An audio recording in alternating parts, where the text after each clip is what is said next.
Welcome to the 10th season of the Author's Corner. Each show is jam-packed with interviews, reviews, and so much more for you, the author and the artist. And now, here's our host, author H.D. Campbell.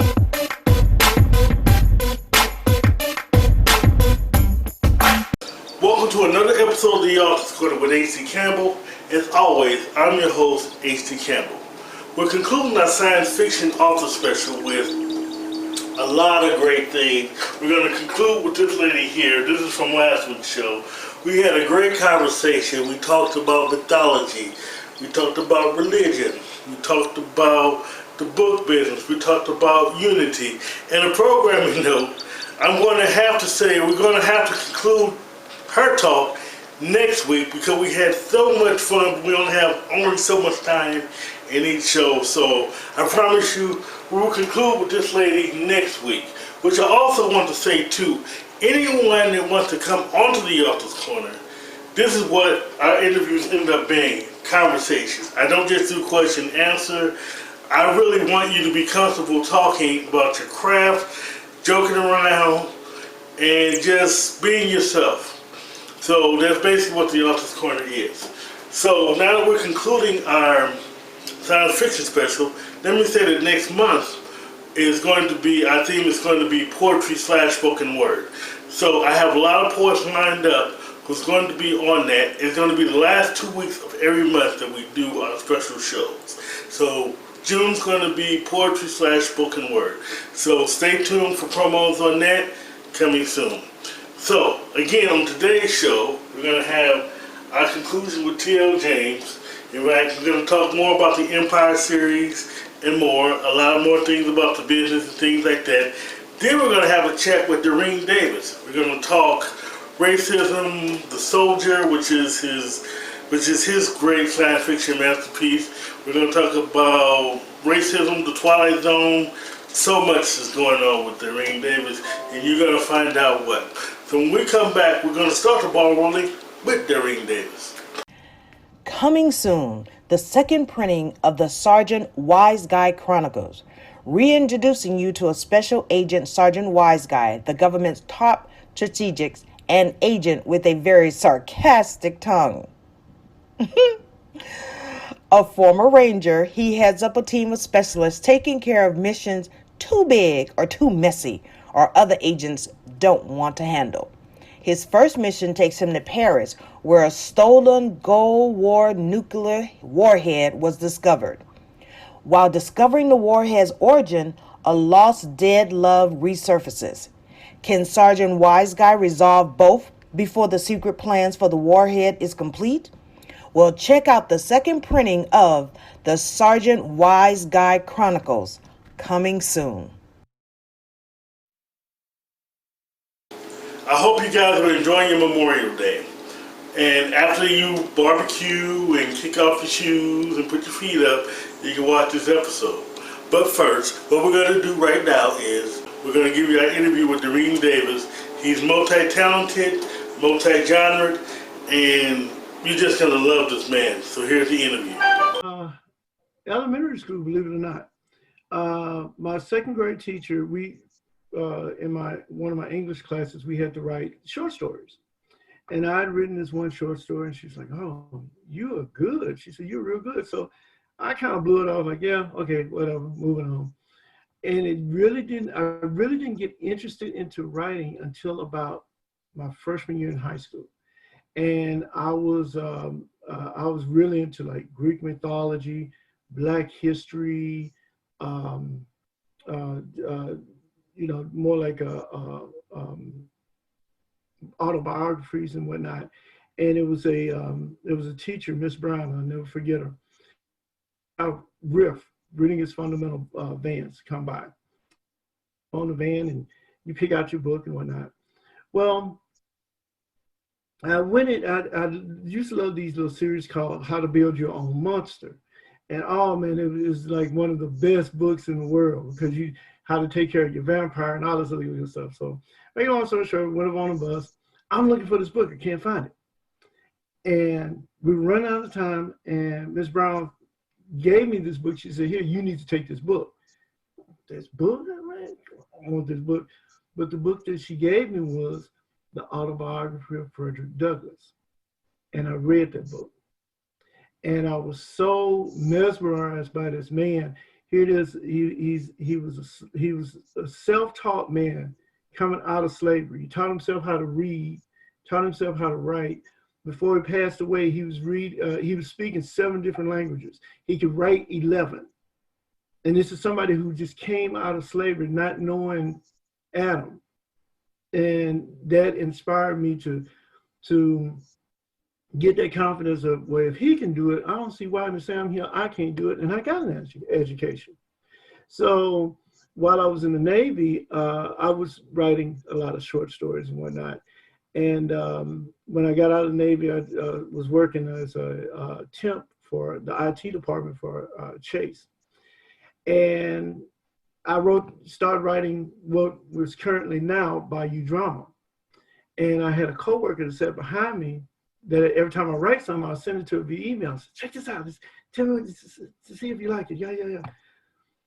And she was like, you know what? You need to write full time. And one thing led to another, and here I am. Awesome. So what led you to your first book being published?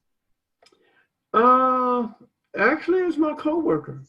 It was my coworker. She was the one that kind of pushed me into doing it because, just like she stated, you only get one shot, so you might as well take it. If you fail, just get back up and try again. She said, but it would be a shame for all this talent to go to waste, and you have the ability to do it and not do anything.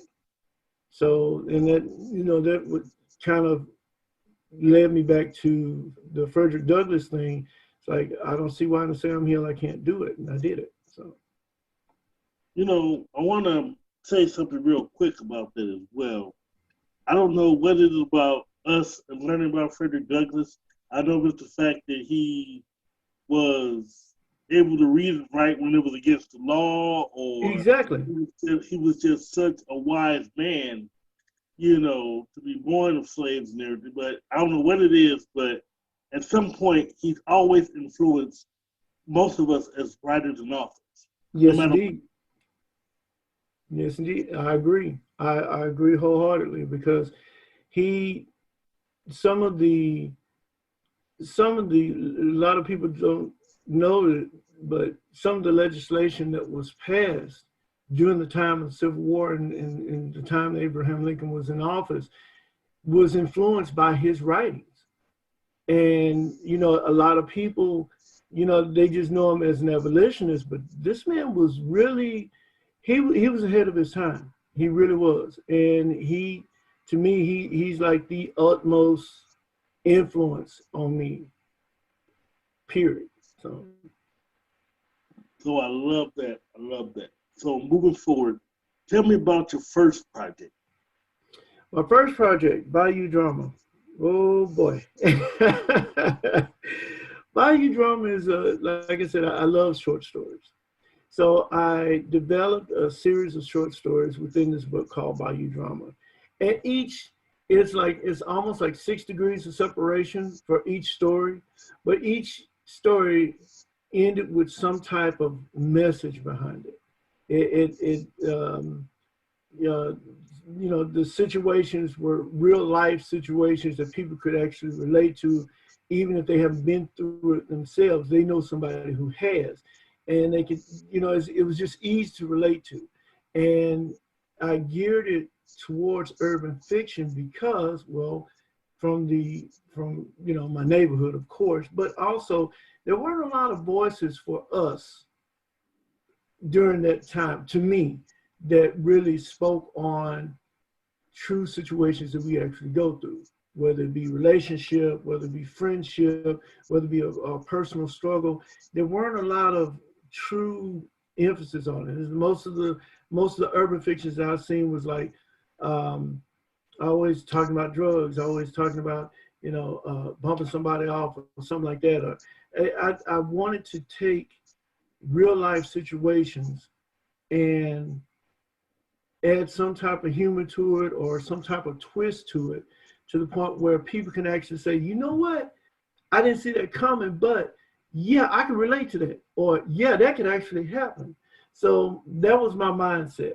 Now, as far as twists are concerned, I'm a diehard. Um, I'm a diehard Twilight Zone fan. I love Twilight Zone. That man, Rod Serling, was ahead of his time, big time.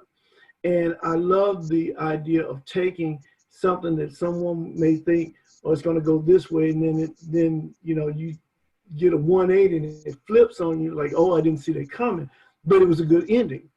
So Bayou Drama was that platform that I use in order to gauge my stories on. So, okay. Now, before we get into the main focus of the interview, you said you write several genres. What different type of genres do you write? Urban fiction, urban erotica, sci-fi, of course, and I have dabbled a lot into playwriting, dealing with a lot of Christian-based plays. Me and my daughter actually wrote one together, and I already have it published as well. But like I said, I kind of dabble. I don't want to box myself into one genre. I think that's where a lot, unless you like a Stephen King or someone like that, I don't want to box myself into one genre, because you get to the point where you become blacklisted and stereotyped. And if your book flops in that genre, it's hard as heck to try to build that reputation back up, as compared to spreading out through different genres. They may not like me in urban fiction, but they may love me in sci-fi. Or they may say, well, you suck writing sci-fi, but dude, you was awesome in urban erotica. So I want to be well-rounded instead of just putting just one box. Okay. Now, I'm going to pick on you for a second. Cool. Say, I was reading about you yesterday, doing research. What books do you use your pen name, The Cube, for? Okay. Well, I like that name, by the way. Thank you. I appreciate that. Well, when I first started writing, I used my real name, Doreen Davis. Okay. And everybody, most of our family friends always they would either call me Deacon or DQ. Now, DQ actually stands for Darren Dwayne Davis, D to the third power, DQ. Yeah. So I thought about it, and I kind of reinvented myself. So what I did, I wrote my own obituary and said, Darren Davis is no longer, he's passed on, yada, yada, yada. Did this long thing. And then I stated, there's a rebirth, DQ. And I just did the logo, D3, as my pen. So it's like a rebirth or an emerge. I just reinvented myself, basically. So.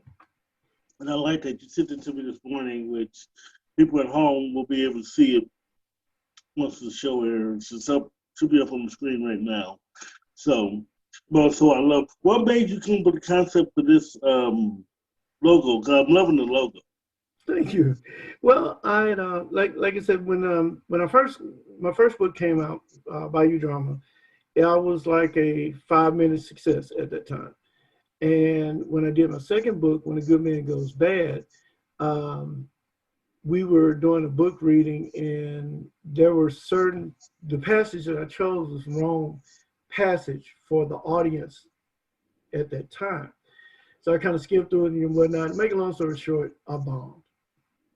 And I gotten so disheartened and discouraged that I stopped writing for a while.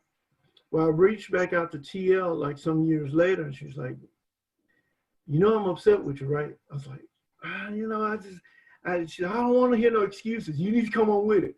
So it kind of motivated me to get to writing again. And I just finished The Soldier. I said, well, hey, I got something I want to drop on you. Take a look at it and see what you think. A few days went by, she came back. I need to kick your butt. So what I do? You've been sitting on this all the time. No, we need to get this published. So here we go. TL, you mean lady, and yes, I'm putting this on the air. You mean lady, taking this man write the best book he can do. You mean lady. We're all having fun. TL's pretty cool. So but like I say, because of that, you actually have a cool book coming out. With actually, I want you to tell me about that. Tell me about The Soldier. Okay, well, The Soldier we did a European cruise some years back, and we went to Copenhagen, Germany, Russia, and whatnot. It was really nice. Well, we were in Estonia. I think it was in Estonia, and we were trying to catch the bus back to the ship, and the bus just kept passing us up. They wouldn't stop for jack. So I'm like, okay, I'm not tripping, whatever. So we walked to the town center, and they had this fruit stand. And I said, well, Shauna, I'm going to go and grab me some fruit. She's like, we got fruit on the ship. I said, I know. I said, I just want something to snack on. So I went to the stand and picked out my fruit. I'm standing there, and there was a elderly white couple that were behind me. And there was another guy that was in front of me. He was making his purchase. Guy made his purchase, and I got ready to walk up, and the man behind the counter looked past me and asked, could he help the elderly couple behind me? Well, the lady was the only one that spoke up. She was like, no, he was here before us. And he was like, well, can I help you anyway? And it pissed me off. So I just got distant throughout the rest of the trip. And I was sitting there in the stateroom, and they had, you know how they have the pads for notes and whatnot. And I started jotting down ideas. And when we got home, that's when I started writing The Soldier.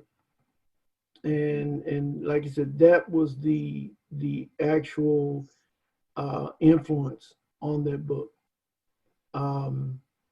Like I said, it was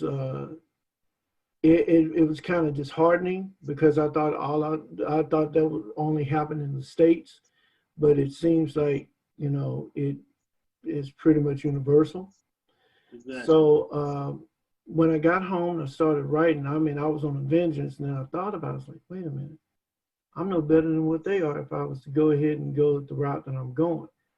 And I have a passage in my book that stated, one of the characters, Tom, is talking to Adrian, who's the like the hero of the story.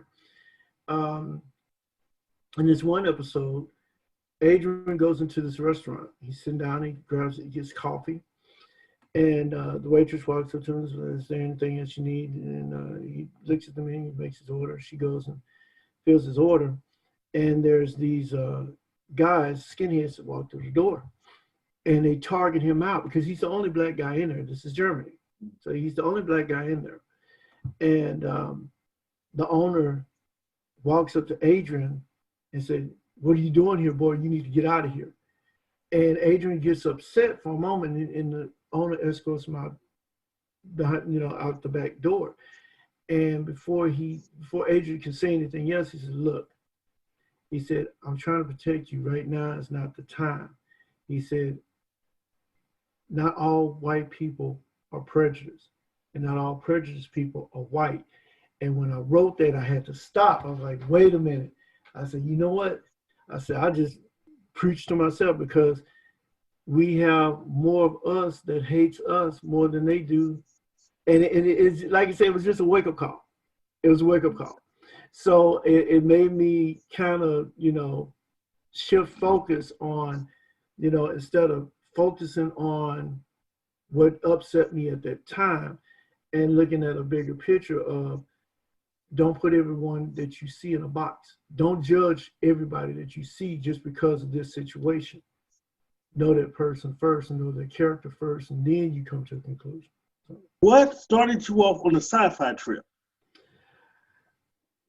I wanted to try something different.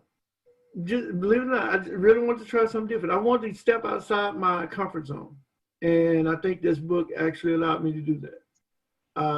Like I said, I'm a diehard Twilight Zone fan, and that just gave me more of a motivation to kind of step out that comfort zone and do something different and see how people accept my new style of writing. So, well, The Soldier is based on, believe it or not, is based on pretty much what's going on today.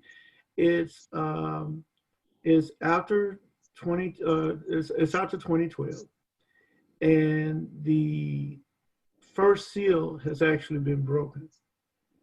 So things that have been prophesied are actually coming to pass.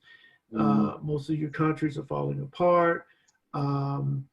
Majority of the people are trying to go back home because it states that you would be going back. People would be going back to, or tribes would be going back to their origins. So people are trying to go back home, and there's a lot of chaos and confusion and whatnot. So the final days are basically coming to pass. And Adrian is one of those easygoing, mild-mannered type brothers. Is nothing really bothers him. He's very focused on his job and his career and his family, and he's doing his own thing. Well,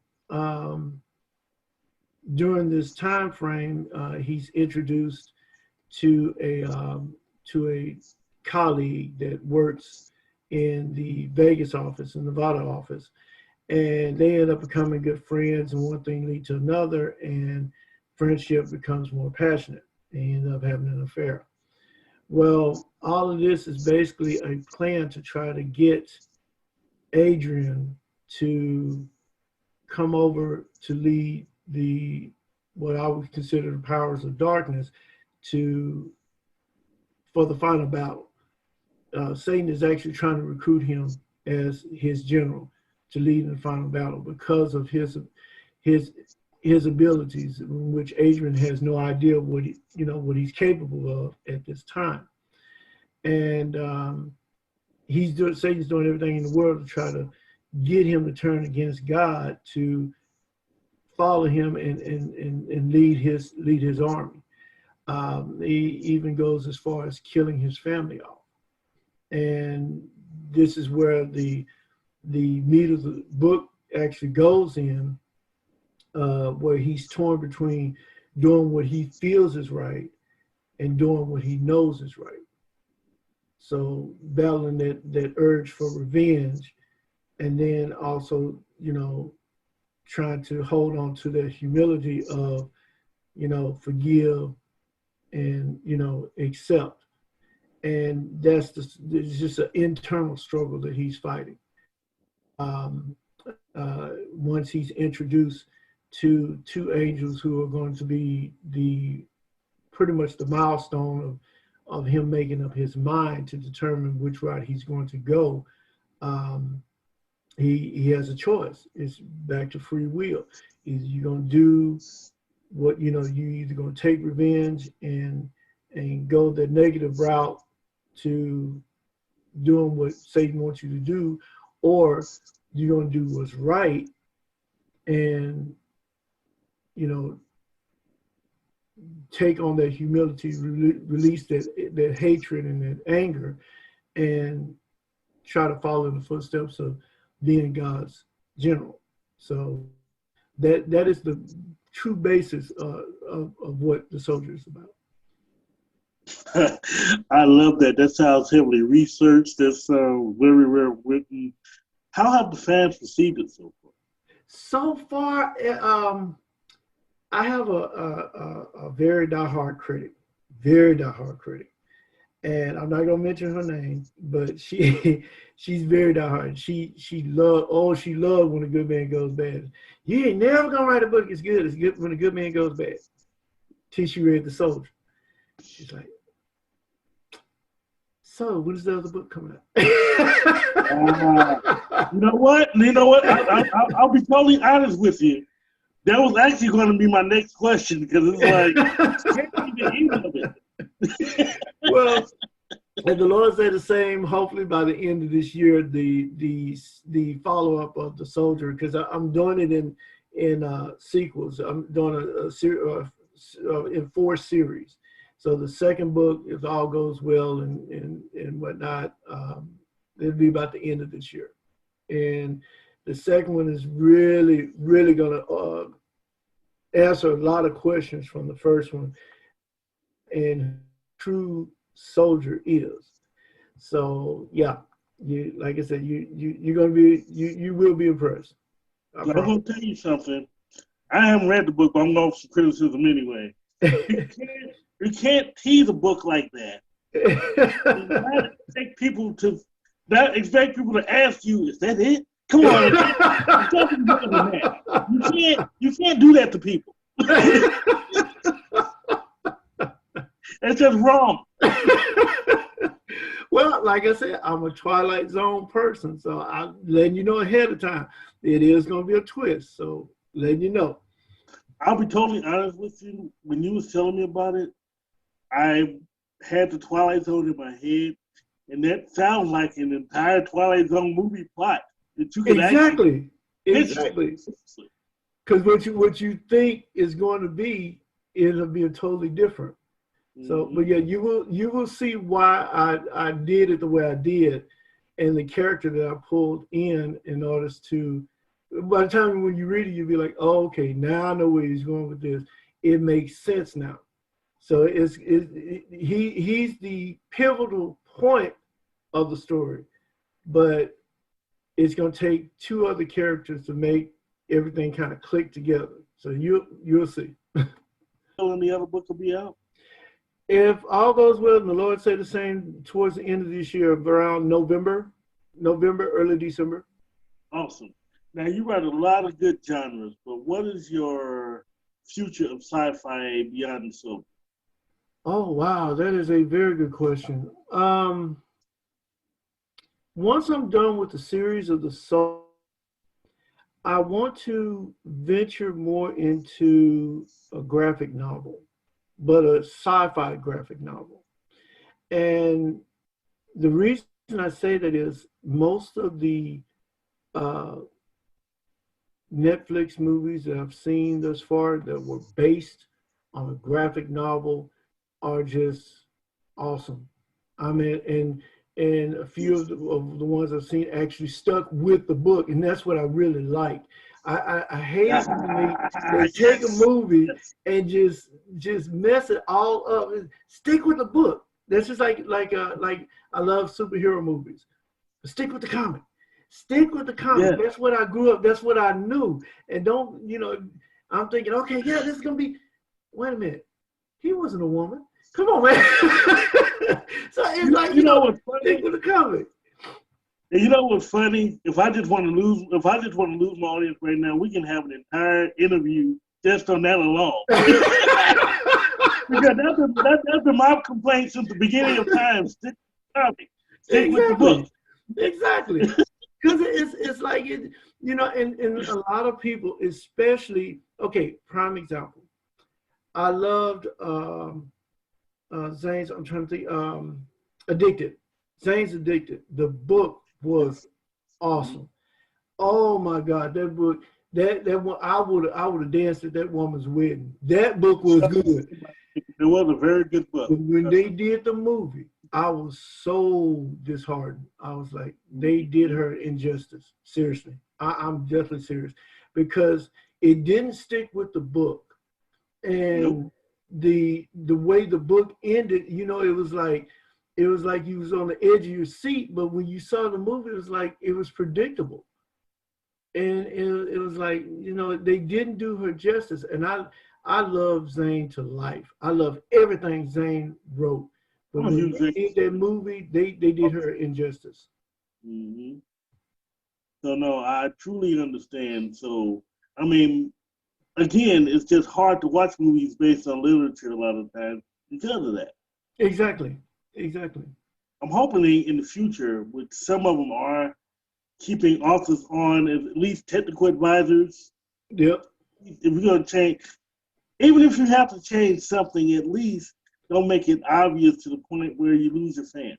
Right, exactly. And I agree. You know, if it's to the point you're going to do a movie based on the author, have the author there, because the author in turn can actually use, you know, even if there is a change, let the author make the change.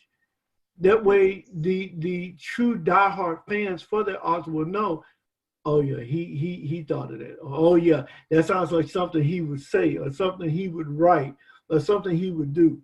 So Ice Cube, if you listen to me and you want to do a movie on the soldier, call me. You heard it here, Ice Cube. We looking for you, bro. That is not a problem. That is not a problem. So where can we buy the soldier? You can definitely go on Amazon and get it. I have it in both Kindle version or ebook rather, and hardcover. You can also go through Fee Inc. and purchase it there as well. So, but yeah, like I said, if you you know, if your audience is into a really good urban sci-fi type adventure, please look into the soldier. I think you'd be pleasantly surprised. It is not a problem. So, but in order to do that, we got to get to know you. How can we get to know you better? Well, where do I start? As I said earlier, my name is Darine Davis. I go by two names, either DQ or Deacon. A family friend was the one that called me Deacon because every time we would get ready to eat dinner, she would ask me to lead the prayer. And my cousin would always complain, like, man, shoot, by the time you get through praying, shoot, the food cold. So,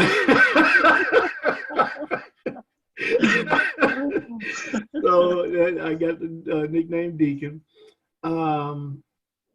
I graduated here recently from getting my degree, well, certificate rather, not really a degree, a certificate in cyber security, cyber threat security. I have a master's in information systems. I have a bachelor's in information systems.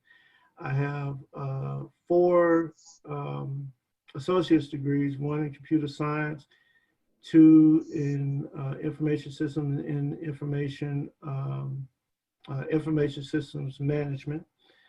I am a veteran of the U.S. Navy. I was in the Navy for approximately 12 years, 8 years active, 4 years inactive. I'm married had 3 kids. I lost 2. My daughter, my middle child was stillborn, and my son I just lost here 2018 due to dual.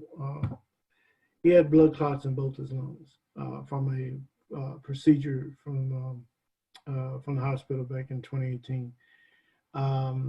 My daughter, the oldest, she's getting ready to do an internship.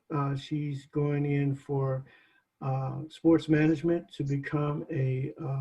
She wants to be an agent, but she also wants to do law, where she can kind of take out the middleman and do her own thing, so she can draw up her own contracts and make her own negotiations and whatnot. She's made the dean's list this semester due to all that's going on, so I'm really proud of her on that. Not much to tell. Right now I'm currently working with a company called Alteryx. I'm a analytics engineer, basically troubleshooting on the server side. Like I said, that's pretty much me in a nutshell. I love, as you can tell, sci-fi type things, Twilight Zone, and doing a lot of painting and writing. That's me. No, that's fine. I mean, like I say, people want to get to know you, the author, as well as your books. So do you have a website? Yes, sir. I'm dcubescorner.com. And you can also find me on Facebook. Just do a search for D Cube or either Darine, D-A-R-I-N-E, Davis. And all of them points back to the same 3 pages. I have 3 Facebook pages out there. So pick one and go for it. So before I give you my last question, what all the books do you have available so people can go get them? Well, thanks to TL, like I said, Love Her to Life. We're re-releasing Bayou Drama and When a Good Man because they've been out of publication since 2012, I believe, 2013. So When a Good Man and Bayou Drama are being re-released. All goes well towards the end of this year. We had done a collaboration book called Coffee Confessions, but we have since moved over to, I'm trying to think of the name of it right now. It's like Cafe, oh God, I'm trying to think of the name of it. But basically what TL is doing now, she's taking all of her current writers now with Fee Inc. and combining their, because it's a collection of short stories, but all of it's tied around a cafe. And each author has their own storyline tied to that cafe. It's a page turner. You would love it because we have in Fee Inc. One thing I can say about Fee Inc. that I really love is that the imagination between the authors are just phenomenal. One person, like I said, she's like my mother. I love her to life, and she would probably crucify me because I hadn't talked to her in a while. But Jean Holloway, that woman, she is one of the twisted grandmothers you could ever meet in your life. Her stories are so awesome. Oh man, you will get from page 1 to page 999. You'll be doing this. I promise you. That woman, when I say she can write, man, she can write. I think she went back in God's line twice for that, because that woman can write. That's a bad woman there. And I owe all my 5 minutes of success to her, because when I felt kind of disheartened, she was the one that told me, pick yourself up, dust yourself off, let that run off your back and keep moving. So yeah, shouts out to Jean Holloway, most definitely. What do you think about drama among writers as opposed to us working together for a goal? I'm going to put it like this. The drama between writers is no different than the drama that we have amongst each other. Because instead of, if I make it, this is my mindset. I'm not speaking on anybody else's, but this is my mindset. If I make it and I see somebody out there that's doing the same thing that I've already accomplished, it's my responsibility as a person, not only as a Black person, but as a person in general, to reach out and say, yo, man, this is what I did. Let me show you what I did. Let me help you get to where I'm at. Because I don't want to be here long. I want to go to the next plateau. I want to go up here. But I don't want you staying down here. I want you to come with me. Because we as a people, especially Black people, and I don't know where we got this from. Well, I know where we got it from, but that's a different day. But we're so big idea that as soon as we make it, instead of reaching back, helping someone else get out of the position that you're in, well, I made it, you should be able to make it on your own. I made it on my own. That's a lie. You didn't make it on your own. No. Because it was somebody somewhere that made a way for you to get where you are today. Exactly. So there's no way you can sit there and tell me, I did this on my own. No, you didn't. No, you didn't. Because somebody had to open the door. Because I want to be to the point where I'm sitting at the Guild Association and saying, well, hey, you know what? Let's go up and get this award together.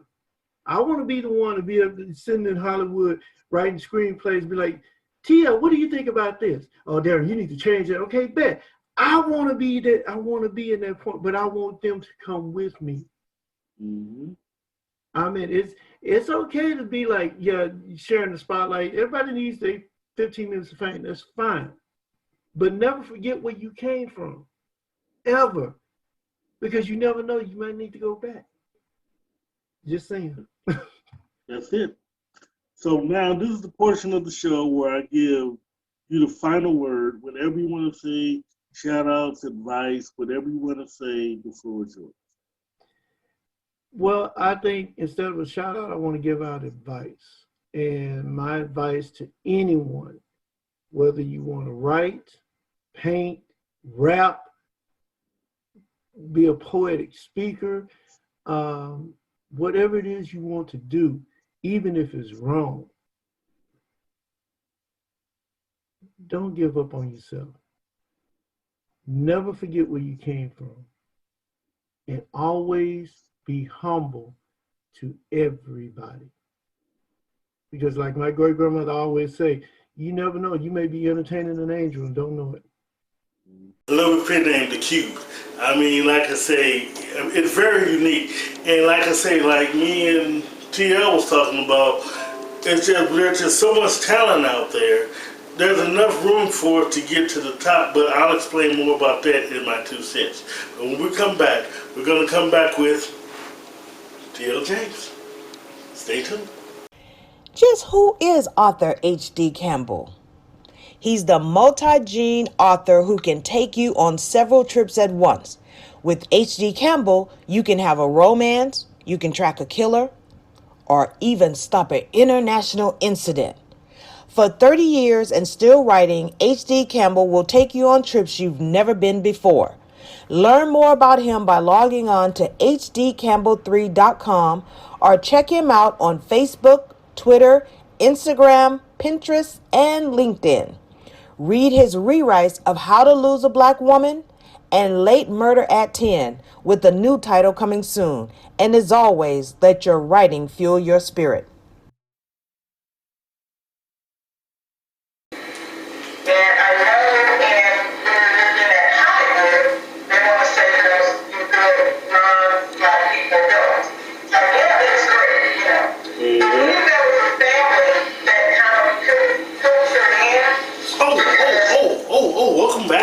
Welcome back. I was just checking out the interview, from last week. We talked about, we hit a lot of key points last week. So without further ado, here's the interview for this week. Let me go back and finish watching this and I'll get back with you.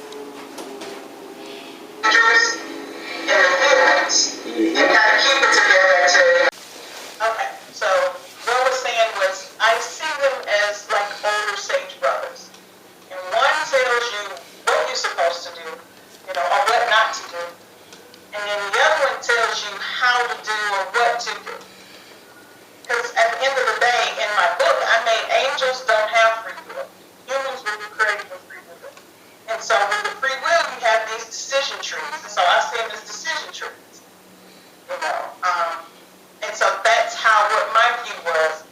He's Satan is a decision tree just as much as Jesus. When you get to that point, it's like, okay, should I shoot him or should I forgive him and let him go? And that's the decision tree. But most people just give too much credence to that and not to the other part. Right. But in my book, he's like, I'm tired of that. I want to be out of the whole decision tree. I want to play golf. I want to hang out with humans because they're cool. Some of them crazy. I'm not trying to do all of this. But I have an empire that I have to run. And, somebody got to do it. And I don't want to do it. And so what he does is he meets Mallory. And Mallory's that charismatic person. But Mallory is so drained and so derailed with, grief and mental break and this and that. Solace kind of shows him, oh yeah, it's okay to have a mental break. Don't worry about that. Mm-hmm. Let me show you how to target it and use it for good and for purposes. Don't just be out here going, oh, I had a mental breakdown. It's like, let me show you how to focus that power. Well. That's kind of what he does. There's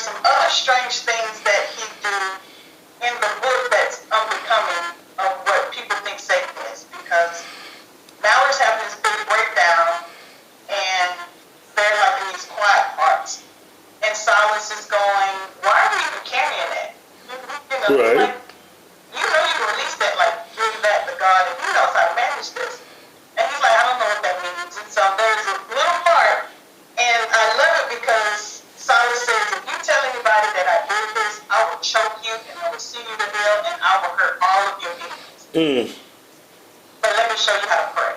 Right. And so he teaches him how to pray. And so Mallory is kind of confused, and he's like, well, why do you do that? He said, no, God tells me to do something. I'm going to do it to the T by the letter. So that's, I'm not going to ever disobey God. I'm not. I know real humans from doing it. But they have another counterpart that they can go to. He said, but if God asks me to do something just like God asked all of the other angels to do it, there is no choice. No, I'm going to do it. Right. Humans are the only ones who have the choice to say yes or no. And he's like, oh, okay. You say yes, so I can reel other humans from doing it. Right. Tell me this time we don't do that. Okay. And so that's that part. And so he's kind of helping Mallory get out of that. He also kind of helps Mallory kind of get closer to God. Because the one thing that Silas needs is, I need you to fully and freely believe in God with all of your heart and all of your soul if you're going to take over my empire. That's the only way it's going to work.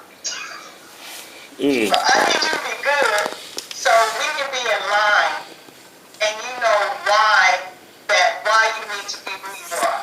Because I need you to take over my empire. So, but you have heaven that's telling Mallory you really don't need to believe in God. He ain't nobody. So heaven is not as good as you think, and hell is not as bad as you think. All because they're trying to manipulate him to do something. Well, see, I learned, and this is one lesson I learned over the years before you continue. We have a misconception of good and evil, and we come to find in the real world it's not as black and white. Every out of good has a little bit of flaw. Every bit of evil has a little bit of flaw. So there's a germ of evil and good, and there's a germ of good and evil. Yeah. And it's kind of like you have to have a bit of darkness to protect your light. Exactly. There's a balance. See, that's nothing they'll realize. There has to be a balance there. Yeah. So, and then this is the last book that's published. It's not the last book, but that's the last one that's published. Okay. Awesome. And so it's called The Trinity. And so Mallory is in a quandary because does he have loyalty to his family? Does he have loyalty to heaven? Or does he have loyalty to him? And each one of them need him, but they won't show or tell him how powerful he is because he is that revelation. Excuse me. Bless you. He is that revelation's death. He is the one that can say, okay, you know what? I'm done. Let's have Armageddon. Let's keep it moving. You know, let's just reset. So he has the codes to the red button. Right. You don't know that he has codes to the red button except for him. And so he's in this Trinity. And this book, I can't even tell you everything that happens to the book. They're all fighting for him, they're all fighting against him, and they're all fighting with him. Dude, and so at some point in that last chapter, he actually realized, he takes a minute, a breath, and he actually realized, oh, okay, I'm the revelations. Because, I mean, he's never even read the Bible until a certain point where he sits down, he's like, oh, I'm this person. Oh, okay. He's finally realizing it. Yes. He finally realizes it, and when he finally realizes it, God kind of sits there and he goes, oh, okay. So you finally read the clip notes. Ready to do what I want you to do? So that's that one. See, I love that. I have another book, and this is a prequel. It's real small. If you notice, all of the other ones are kind of big. This one's real small. Okay. This one I loved because there were people who read my book, and the main character, Mallory, but the other characters were so vivid that I had 3 fans actually come to me and say, well, can you tell us what happened prior to Mallory coming back to the family? You know, because people fell in love with the wrong characters. That's another thing. You will get that too, right? I don't know why you would do that. Mallory, even though he was the main character, the favorite character was Mary, which is was like a younger version of Samuel L. Jackson, so that's kind of how he talks. Oh, So, okay. Oh, wow. characters. I'm just gonna say that. And so, with that being said, this is kind of like more of an answer to a lot of fans. Mm-hmm. And this is the book that if you don't know if you like my science fiction or not, I give away. And I give this book away all the time. I'd rather give my books away to people who send me emails and say, oh, I want to read your book, but I can't afford it, or I can't find it in the library, than somebody to buy the book and then return it. It's like I'd rather just give it to you. Right. Because at least I know you'll have it. And to me, that's like a true fan. Somebody who just read a book and then return it. It's not like, that's like wearing clothes with the tag. Right. And I find that highly disrespectful, honestly, to be honest with you. Disrespectful, yeah. So if you want to read the book, I'd rather give them away. And if I give them away, then we can have this understanding. Just give me a review. Tell me how you feel about it. And so I always give this book away. I'm still giving this book away. You just send me an email. I even pay for shipping, so it's not even that serious.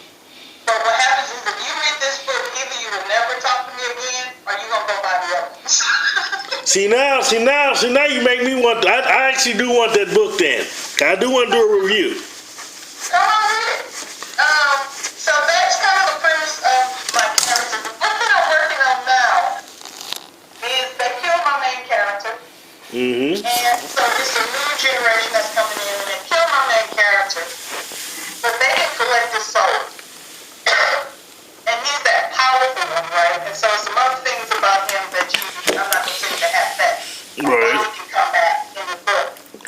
And so he comes back, he kind of becomes a serial killer.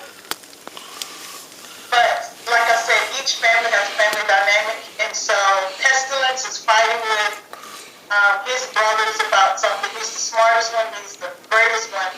But it's a secret he has, and he's not sharing the secret. And so the family's having an issue with that. And he's fighting them, so he's not really paying attention to what's happening in the world. Mm-hmm. Now, mind you, I was writing this book in 2017-18. Did not know that Corona was going to be here in 2020. Right. And I'm like, no, we're not right now. We'll wait until... And I literally cannot write it because it's like, I'm going through and I'm reading it. And he's so frustrated that he like tears up his lab. And somebody opens the door and they're like, one of his nephews opens the door and they're like, I'm hungry, can you fix me something to eat? He's like, yes. He doesn't close the lab. And all of these airborne things that are popping up. Mm-hmm. And so I'm like, okay. And I was going to publish it because it's done. I was going to publish it, and then all of a sudden, this Corona thing breaks out, and I'm like, yeah, no, I'm not going to publish that. You know what? That I understand about the timing, but I would see what I can do about it at least. Yeah. It's too close. Yeah, it is. Especially when, I was doing this in 17, 18. I didn't know about no Corona. Right. Not a lot of people did. All I knew was, that was a beer. Right. Right. So it was a good beer when you had Mexican food. That was super spicy and you needed something, you put a little lime in it and hey. You good to go. So yeah. And so that's kind of me and my books. My characters have ventured off into other characters. I wrote a couple of anthologies. And one anthology was a political anthology of how 44 got into office the second time. Oh. Right. And Heaven and Hell worked that out. And so, actually what happened was how 44 got into office the first time, Heaven completely kind of had a hand in that situation. Mm-hmm. And so, Heaven couldn't do it again in his second term. And so they actually said, Hell, can you help us put 44 in office? And so you hear about 44 in the beginning, and then you hear that scenes in the end, but everything else is how they manipulated the candidate that 44 was running against. Wow. Yes. You write some powerful books. Seven Deadly Sins. It's called The Seven Deadly Sins. Right. And it's an anthology, so each person had a sin, and they wrote, things that happened and what derailed, and we call it Mitchell Rush. We're not gonna do it. We want to go name any whole names, and we only called him 44. We never said his real name. So. Right. And so we wrote that book, and that was like super, super amazing. It was really great. We were excited. And then when 45 got in office, they were like, oh my God, we got to have Revenge of the Deadly Sins. Because, if hell did something that was so far-fetched, it has to be a correction. And we started writing on that book. And then this stuff happens. And it's like, okay, I don't think this book going to be fiction. I think it's really kind of... Right. I do understand why you put the brakes on it for a second at least. It's like, because, any given day you could pull up and we will have an historical thing. And what happens is it's just those 7 sins that are out there that help 44. You have to kind of do an opposite correction to give them back, to have that balance. Wow. So we had fun with that one until all of a sudden we started to look up and we're like, okay, this is not going to be a fiction novel. So let's just kind of hold off on that one. We'll wait until 46 get in the office and then We'll play with that other one. Right. So do you have any other projects in the works? So I have a few projects in the works. When I wrote my books in 2003 and 4, there was not a publishing company that wanted to touch it. They said it was too kind of off the rails. But it's mighty funny now that Netflix and everybody else is making movies about it. Right. Yes. So I think I was a little before my time. Yeah. I think it was over 200 rejection letters. And yeah, some of them were canned rejection letters, but the ones where they had like 2 pages, why they didn't want to publish it, I kept those and I left those. But I'm supply chain, oil and gas, life cycle model. And I'm like, well, why can I not publish my own book? And so what I did was I opened my own publishing company, and it's called PHE. It's PHE, and it's named after my son. This is Philip Harrison Enterprises. Oh, wow. I wanted a PE somewhere. I love that. Yes. So, yeah, he's trying to take his company. I'm like, okay, you'll have to wait for that one. So I created that. And the funny part about it is when I created my company, my books were not the first books that I published. I published a lady named Jean Holloway. Oh, I've heard, yes. Her and I in interviews, we just take over the whole movie. At least you get a chance to talk when it's just me. Right. You get a chance to talk when it's just her. But when we're together, we just go back and forth, and the hostess is cracking up. And our whole thing is, who's the craziest or the scariest writer? Because she's read my books, and she's like, you insane. And I'm reading her books like, you crazy. She's amazing. So I published her books. And what happened was we were on some kind of, probably a book signing thing together. And I pulled her up and I found out that she was one of the nominees up against Walter Mosley. Oh, okay. Right. And I'm sitting here holding this one like, oh my God.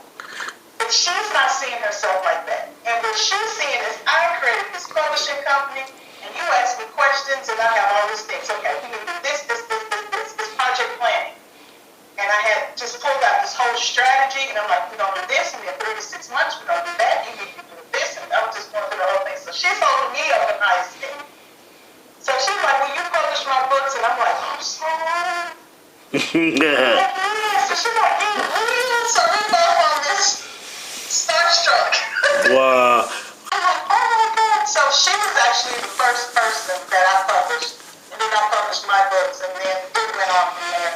And we were like a family, a real good family. So she wrote 4 books, and I wrote 6. She's on her 5th book. She wrote a historical autobiography.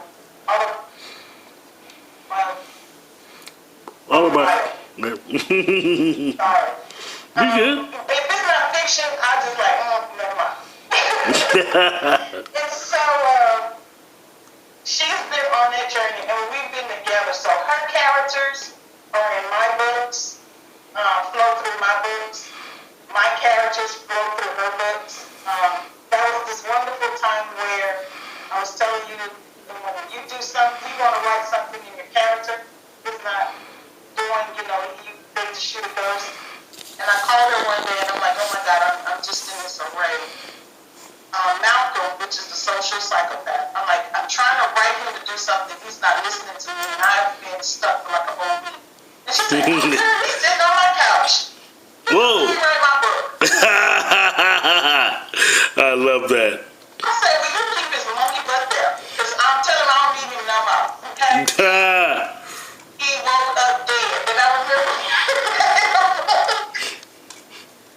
woke up dead. Wow. And so she did some stuff, and she's reading some stuff to me.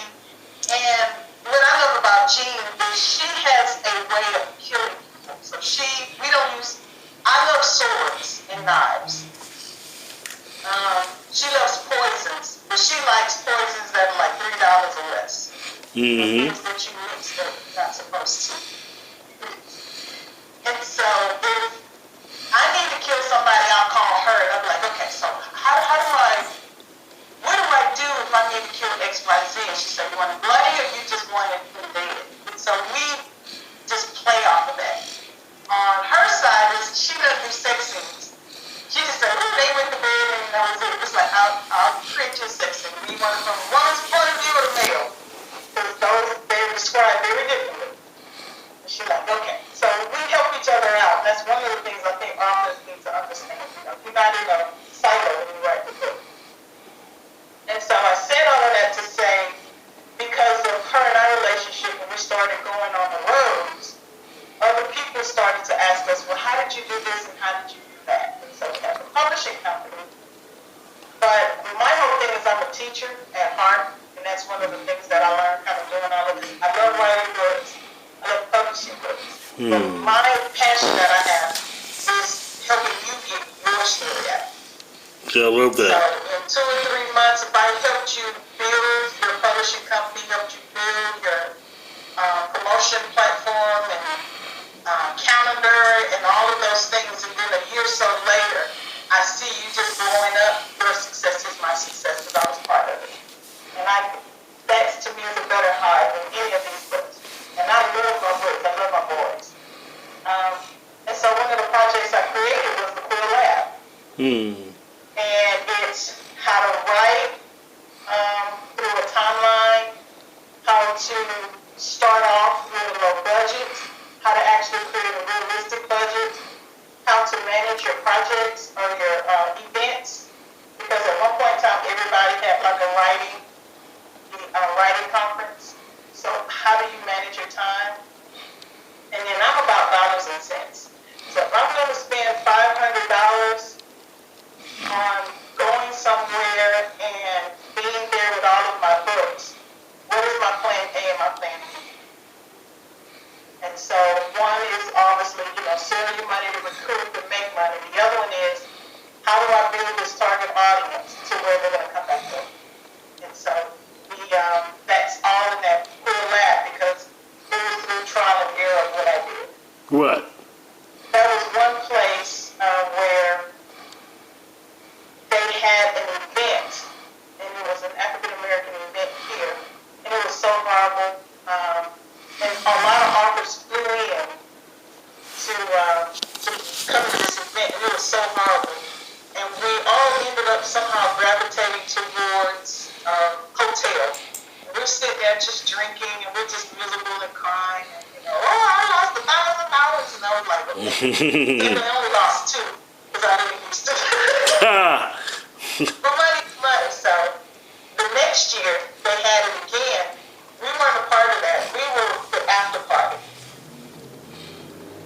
And so what the after party was if you were an author who was there, you actually had your own table where people can sit down like this and talk to you. And what you did was you collect names and numbers. We had you up there reading. We had spoken word. We had jazz because it was at a club. Everyone was drinking and eating and doing all of that. And I said, okay, so the next thing is that you can do, don't bring all your books. Bring something where they can see and touch and feel. And then bring an order form. Because we're going to get them really sauced up. We're going to get them really tantalized. They're going to buy the book. By the time they get home, 2-3 days later, the book is in their mailbox. And we had, and this is strange, we call them get lit parties. Literature. Get literature. I got you. And we had the VIP room and a bar, the whole thing. And it was just one of those, I'm not trying to sell my book, I want you to get close to me so that you know who I am and you're going to start reading this book. Because another thing is you want to build a relationship with the reader. So they won't necessarily return this book. They can't necessarily return it if they buy directly from you because that's not your policy. Right. You're going to be so entrenched that I build a relationship with this author that, no, you can't have my book, you have to buy your own. Right. And it's been so fun. We were like, we need to revamp that. We're going to do that this year, but thank you, COVID-19. I'm sorry. It was fun. I'm sorry. But thank you. Appreciate you. You saved me some coins for not, creating that event. But it's just one of those. And I think now, you just gave me an idea. I need to go back to all of the people like you and to other people, and we just have a get lit fest online. Oh, that'll be awesome. Yeah, it just came to me. And we just, however many hours get lit fest, just no different than, these battles between, Teddy and Babyface and John Legend doing his little thing, and everybody else is like, okay, you know what, we need to get out there too. Yes. And have different readings. And so that's one of the projects I did. Trying to think of some other projects. I produced an audiobook, which was Jean Holloway's audiobook. Very scary, because she has the music in the background. And it's really like that old time when people used to listen to the radio, like Yes. watch TV. Oh, yes. Oh, that's a little scary, because you have that on, and you just be sitting there, and all of a sudden the man talking low, and then you're like, let me just read the words. Right. So it's not just reading the book. She actually has it acted out. We've been creating stage plays and screenplays. I've helped so many people with ghostwriting and kind of getting their thoughts out. The organizational part. And the part I love about helping people organization is the first thing I want you to do is just do a day ago. Dump out what you want to say and do. If you know the 3 things, and my thing is I know how the story begins and I know how the story ends. My journey is how do I get from A to B? Right. And so, once you can do something like that and help them kind of haphazardly organize their work, that even reduces your editing. So it's kind of like that planning to kind of reduce like the cost on the goods and all of that. So that's kind of what I've been doing, is really on that coaching and supporting and help people build what they need. And when I start writing, I start writing. There's another thing we have that I'm going to be working it's called Living Beyond the Colors. And so this is going to be self-help support anthologies. So, and let me use one. So let's say, I hate to use breast cancer because that was like overdone. But you have breast cancer survivors. You have the survivors and the supporters.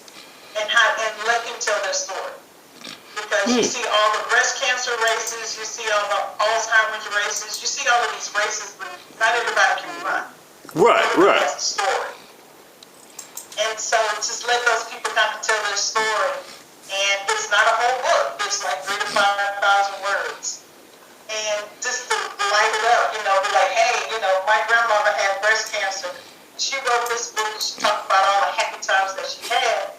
It's something that if you don't survive it, you tell the story. They have something for your family and friends and everybody you touch has something to hold you that's immortalized. But it also could be a self-help for other people who want through it. Right. And so that's one of the other ones that we have is Living Beyond the Colors. And it's all of the colors. PTSD, addictions, abuse, the whole gamut. And so every quarter we have a plan that we're going to put out a book. See, we had such a great interview to where we still didn't wrap up everything. So stay tuned next week for when we do wrap up the interview. We're going to get her 2 cents on a few things as well as some conclusions about the business. So when we come back, we're going to have HD's 2 cents. Have you seen The Author's Corner with HD Campbell? It's the best show you're not watching. Every week we have authors, editors, artists, and others from various industries. There are 3 ways to watch Author's Corner.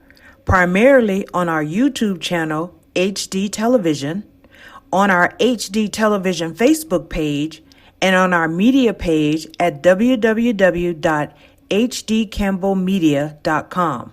It's The Author's Corner with HD Campbell. Check it out weekly, and as always, let your writing fuel your spirit. And God bless you. Welcome to HD's 2 cents. I had 2 amazing authors today. T.O. James as well as Doreen Davis. However, Doreen, and I have another author on that's going to be on next week because of this lady here. A lot of times when I ask for guests, I get referred to by their managers, people at their publishing company, things like that, who are also authors themselves.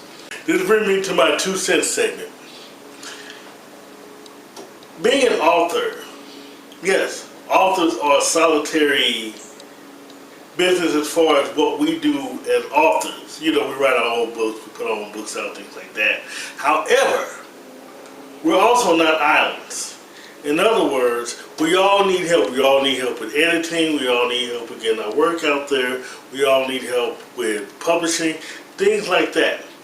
So, but the problem that I see, especially a lot of us in the Black community, yes, I'm sorry, there's a lot of it going on in the Black community, where among Black authors who there's too much competition out there. There's too many people saying, well, she's writing the exact same thing, why would I help her? He's doing this or he's doing, we all write the same things at some point. But it's not like I'm over your shoulder looking at what you're writing. We just may have just the same ideas. But there's enough room on the shelves for everyone. I've been saying this since day one, way before my first book got published. There's enough room on the shelf for everyone. And we all can get to the top. There's enough room on the New York Times bestseller list. There's enough room everywhere. And like Doreen said, we all need to be at the same award show and getting honored together and clapping for our people. And when we don't win, we still clap because our turn is coming. It's all about unity. Each one teach one, helping the other up once you get up. I've been doing that since day one. Ever since How to Lose a Black Woman, I've been dedicated to helping each other get up. Through this show, which I interview a lot of authors, through my publishing company, I help people get edited, I help people get promoted, things like that. It's all about unity. And never turn your back on someone who needs help. If you can't possibly help, find someone that can. I know a lot of authors, as well as editors and promoters and things like that, who would love to help. Some aren't even authors themselves, they just love to help. So there's always more than one way to do things, and I always say. So stay tuned next week to the Author's Corner when we have 2 more amazing authors. Peace, hair grease. Enjoy your Memorial Day. And as always, let your writing fuel your spirit, and God bless.